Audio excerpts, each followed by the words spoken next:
In the November election, the Democrats promised our country a new direction, and we have honored that commitment with the work that we have done in the past several months on behalf of the American people. Since coming into office, we have built dramatically on the accomplishments of the first 100 hours, passing priorities that have bipartisan support of the Congress and the support of the American people. Yesterday, Congress took a new small step in the direction of accountability that the Americans have demanded in the war in Iraq. I would have hoped for more, but it does represent a change in direction. Today, we are sending 6 priorities to the President to be signed into law.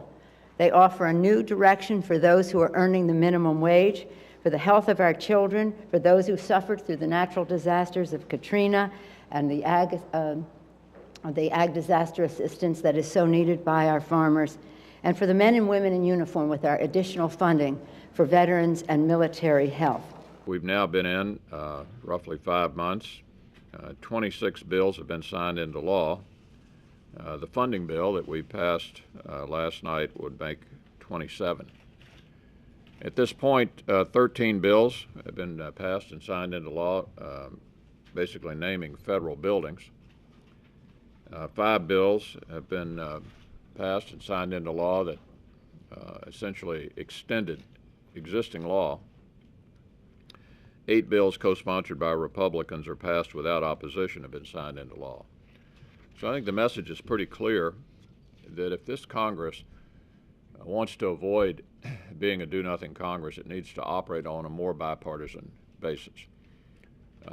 You all cover the Senate. You know it is pretty challenging, if not impossible, in a 51 to 49 Senate for the majority to run roughshod over the minority. I said on the day that I was chosen Republican leader, and I'll say again today, it's not my first choice to waste 2 years playing small ball. I'd rather accomplish big things for the country, and I do commend the majority leader for scheduling immigration, because that was one of the 2 issues that I mentioned on the day that I was elected, that I thought this divided government was uniquely situated to tackle.